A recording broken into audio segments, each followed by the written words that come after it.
ஒரு ஊர்ல விமலன் அப்படின்னு ஒரு மிகப்பெரிய பணக்காரர் இருந்தார். அவரிடம் இல்லாத செல்வமே இல்லை. பெரிய பங்களா, தோட்டம், ஏகப்பட்ட ஆட்கள் என ஆடம்பரமாக வாழ்ந்து வந்தான். ஆனால் அவரிடம் ஒரு பழக்கம் இருந்தது.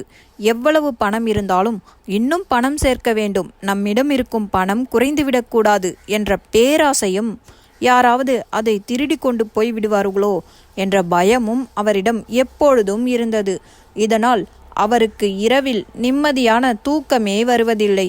அதே ஊரில் விமலனின் வீட்டு தோட்டத்தில் வேலை செய்யும் முத்து என்ற ஏழை தொழிலாளி இருந்தான். அவனுக்கு குடிசை வீடுதான். அன்றாட கூலி வேலை செய்து கிடைக்கும் பணத்தில் அவனும் அவன் மனைவியும் கஞ்சியோ கூழோ குடித்துவிட்டு எந்த கவலையும் இல்லாமல் நிம்மதியாக தூங்குவார்கள்.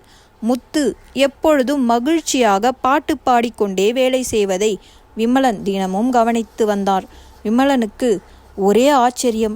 என்ன, நம்மிடம் இவ்வளவு பணம் இருந்தும் எதுவும் நிம்மதி இல்லாமல் இருக்கிறது. ஆனால் இந்த முத்துவிடம் ஒரு காசு கூட சரியாக இல்லை. அவன் எப்படி இவ்வளவு சந்தோஷமாக இருக்கிறான் என்று யோசித்தார். இதை பற்றி ஊரில் இருந்த ஒரு ஞானியிடம் போய் கேட்டார் விமலன்.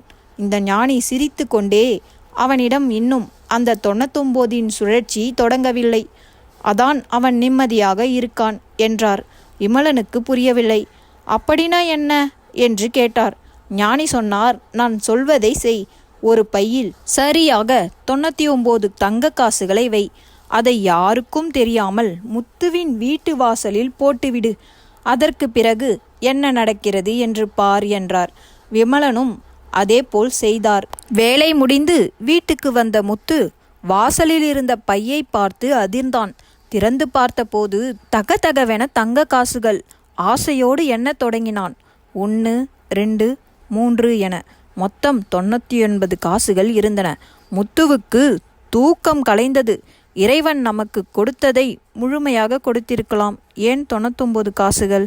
இன்னும் ஒரே ஒரு காசு சேர்ந்தால் அது 100 ஆகிவிடுமே, அழகான முழு எண் ஆகிவிடுமே என்று யோசித்தான். அன்று முதல் முத்துவின் வாழ்க்கையே மாறியது. அந்த 100வது காசை எப்படியாவது சம்பாதித்து விட வேண்டும் என்று வெறித்தனமாக உழைக்கத் தொடங்கினான். தினமும் மகிழ்ச்சியாக பாட்டு பாடி வேலை செய்த முத்து இப்போது பணத்திற்காக கூடுதல் நேரம் வேலை செய்ய ஆரம்பித்தான். மனைவியிடம் சாப்பாடு செலவை குறை, காசை சேமி என்று சண்டை போட ஆரம்பித்தான்.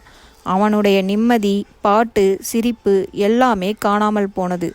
எப்பொழுதும் கோபமும் பதற்றுமே அவனிடம் இருந்தது. இதைதான் 99 சுழற்சி என்பார்கள். விமலனுக்கு இப்போது விஷயம் புரிந்தது. பணம் மட்டுமே மனிதனுக்கு நிம்மதியை தருவதில்லை. நம்மிடம் இருக்கும் 99 நல்ல விஷயங்களை, குடும்பம், ஆரோக்கியம், நிம்மதி, அனுபவிக்காமல் இல்லாத அந்த 1% பணத்தை தேடியே மனிதன் தன் வாழ்க்கையை தொலைக்கிறான் என்பதை விமலன் உணர்ந்தான்.